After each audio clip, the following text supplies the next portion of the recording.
Oh boy, look what I got. This is a Bell & Howell 2575 16mm Filmosound, complete with side covers and everything. I've got the side panel off right now. I'll show you why in a minute. I got this after visiting a friend of mine. It was sitting on his kitchen floor, and he's like, "Hey, you want this?" I'm like, "Sure. Yeah, why not, right? Free? Why not?" Anyway, it's in really nice condition. It's fairly obvious that it was never used. In fact, I'm going to remove this protective coating for the first time. This was never removed. I'm surprised it hasn't permanently affixed itself to the control panel. Look at that. Brand new. I already took that one off. Model 2575A. In this cover you have the light bulb, which is a standard, looks like an overhead projector bulb, so that should be easy to find, relatively cheap. This thing is built like a tank. I can't believe how well made it is. Cast alloy base and frame. I mean, this thing is awesome. Mono sound, of course, just one speaker. Let's take a look inside, and this is where you really get to see how well built this damn thing is. I mean, look at the size of that motor. That is a freaking motor. And look at that belt. It's like new. All the gearing is in pretty good shape. I don't see any stripped gearing or anything crazy like that. Look at the massive shutter on this thing. There's some oil pads. I'm going to fill those up with oil. I'm going to probably drop some oil in the motor. It's got 2 oil ports. And look at that nice speaker. And this is the flywheel, I believe. I shouldn't have done that, because if I had touched this right there, I would have been electrocuted. That was stupid. Don't do that. Anyway, so there's that massive flywheel for some reason. And I see a lot of fluff here. Just grease, I guess. The reason I have it apart is there is something not quite right about this unit. And it's making a like a grinding noise when I fire it up, and I don't know why. It might be because I'm not running it with film.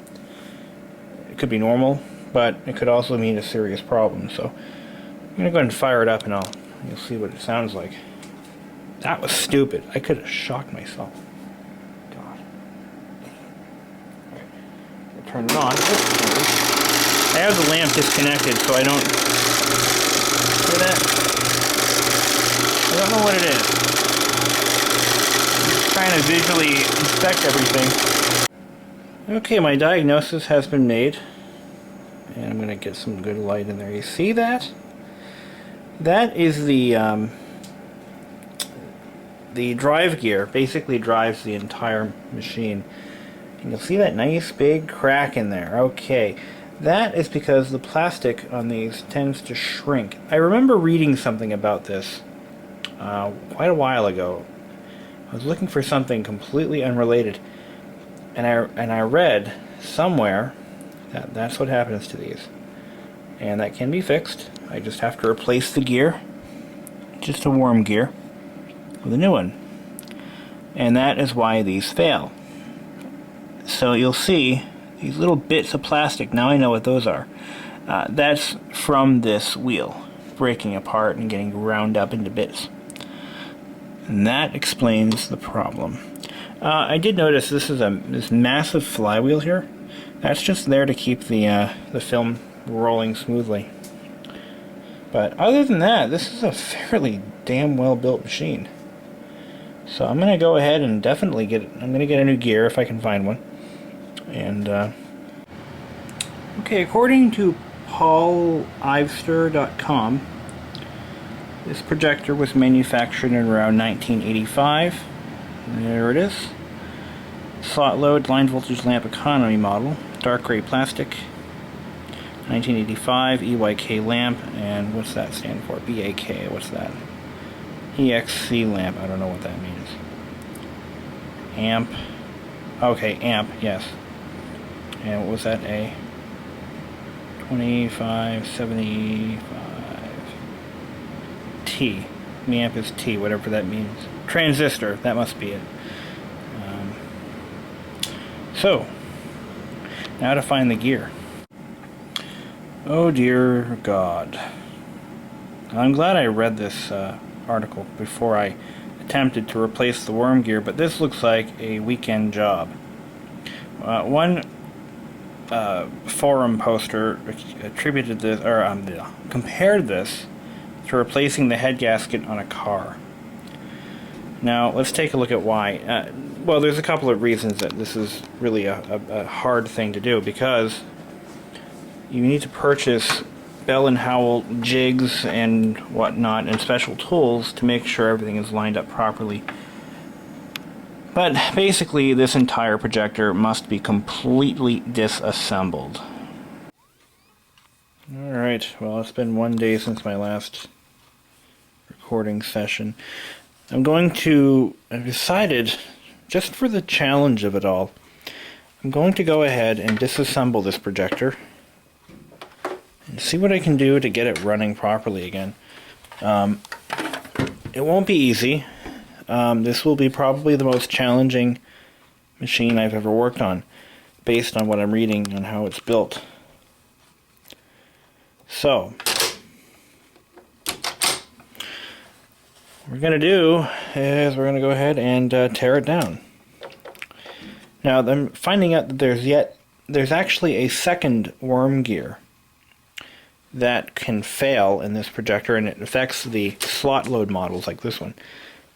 I can't see the gear per se. I don't even know where it is. I just know it's there based on what I'm reading. But if that gear is damaged, allegedly this projector is not fixable. So before I go off and buy a gear, I'm actually using my camera as a flashlight right now. I'm looking around in there. Anyway, so if I can't get this particular piece, this gear that I need, then it's curtains for this dear old projector. So, not looking forward to this, but it's got to be done. So, yeah. Well, we finally found a link to its past. This projector was owned by God. St. Joseph Community Services is part of the St. Joseph Hospital conglomerate. So it was owned by the Catholics. Okay, well, this is why you take something apart before you order, a ton of parts and spend all kinds of money on fixing it up. Yeah. Alright, here we go. As I was reading, there was a second gear that would break in addition to the main worm gear. And it was this little idler gear way down there. You see those little hairline cracks? There's actually two of them visible. And allegedly, this particular gear is no longer available anywhere. And there really isn't like a universal... Oh, there's... whoa. Okay, alright. I get the message. Look at all those cracks. There's another one. Oh my God. Alright. This projector is toast. I can't get that gear, and I'm not going to buy another junk projector just to see if it has the right gear. Ooh, not good news. Not good news at all. It's too bad, too, because the rest of this projector could go another 25, 30 years and wouldn't need any work. I mean, this thing is built pretty well. Now, to say the gear is completely unavailable wouldn't be right. I mean, there are gears out there, I'm sure, but trying to find one for this would be difficult. And yeah, then you got to figure in a couple of things. To disassemble all this, I have to basically Everything that's assembled here was aligned with jigs, and precision measurements were made, and I would have to completely undo this. Think of it like tearing the front end, tearing the steering assembly apart in your car and not having a wheel alignment tool or the ability to properly align the wheels after. The car will still run, but it won't run properly. Even if you eyeball it and get it close, it still won't be right. That'll be basically the same situation with this projector. I might get it back together again, absolutely, but I will never have the alignments correct, and it's just not worth it to me. It's a shame, too. I mean, does it run? Yeah, it does run, but I don't have any 16mm films, and I'm not going to go out and buy some just to test it out. It's just not cost effective. And the projector itself is probably worth maybe $100 working. So this feels kind of tight, actually. I don't quite understand why, but this is feeling pretty tight here. It could be partly because of the gearing. It's definitely not a lack of lubrication. I mean, this thing is, again, we've got a sealed bearing right there driving this. This main shaft is riding on a couple of sealed bearings, which is quality manufacturing, if I do say so myself. But again, it just isn't worth $30 for a gear. Then that one's going to let go anytime. And let's talk about what causes it. Now, what happened is they molded the gear using a GE nylon. I forgot what the product name was, but they molded it around an aluminum core or aluminum shaft. And what happens is aluminum changes size based on temperature, which is normal for any metal. The plastic tends to shrink as the aluminum is expanding. Another thing is the plastic will typically lose it will lose oils and lose plasticizers, causing it to become harder and more brittle, and it will eventually shrink. But as aluminum doesn't shrink, the plastic has nowhere to go, so it cracks, it splits, like this. And you look at that gap right there. That is quite a gap. The problem with this, another thing is, look at how, if I move it myself with my finger, the plastic gear, what's left of it, doesn't move with the metal, it moves by itself. Not a good thing. So I may be able to load a film in this projector, but it could very well destroy the film with all the hammering of that gear going around, and it's just a shame. So this projector, I'm going to keep the motor. It's a nice little motor. Let's take a quick look at that. I'll find a use for this. I don't know what, but it's got a blower. I'm going to take the blower off. The motor's like new. It spins freely. Has a nice cooling system built in. It's a Matsushita. Matsushita is who made this motor. Nice Japanese quality. Don't know what I'll use it for. Guess that doesn't really matter right now, but I'll use it. Is that a brushless motor? It sure is. Quiet operation. Can't be beat. Well, that's it for now. This thing is going to wind up in the dustbin. Unfortunately, it's a sad, sad day. But I'm not going to waste any time on it. Well, while we have the unit apart, I figured I'd shoot another video of the unit running. So let's go ahead and put it in drive. Try to get a good shot of that so you can see how that works. It's really a shame too. I mean, it actually doesn't run too badly, but I'm afraid to thread film into it because Lord only knows what'll happen.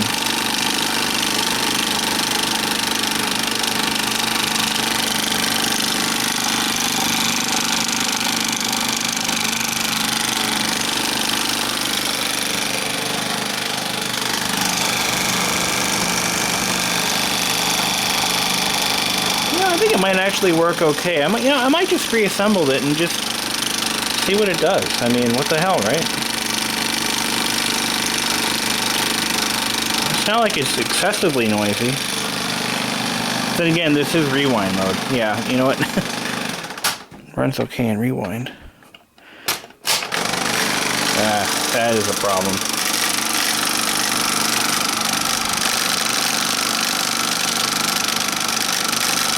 Don't put any resistance on it. I might not like that.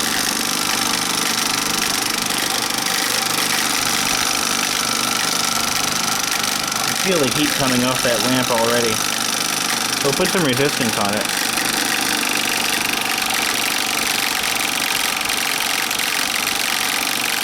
Holding its own.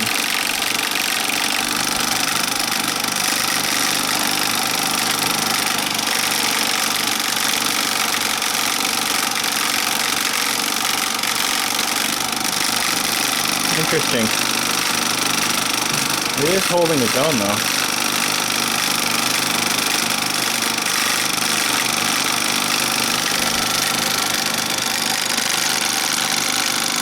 You know what, I think what I'll do is I'll put it back together again. I'll try to run a film on it and see how it does. I just don't like, you know, using equipment that I know is faulty. It bothers me. So, and knowing that bottom gear can let go at any time, it really drives me nuts. Holy hell, that's bright. See, this little drive pulley here is the one that's being driven by that other broken gear. That sprocket right there. So, Jesus Christ. Blocked it with my finger there.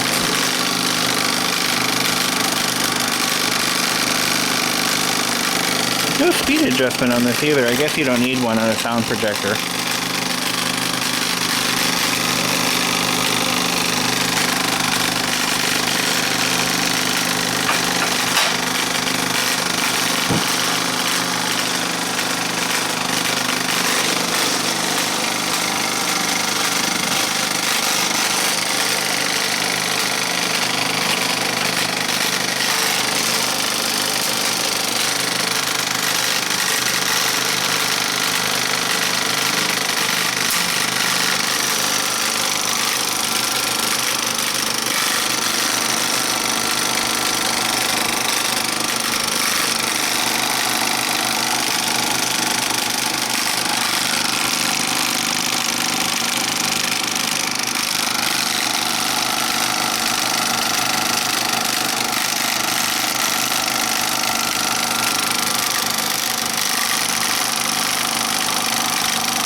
No noise in reverse at all.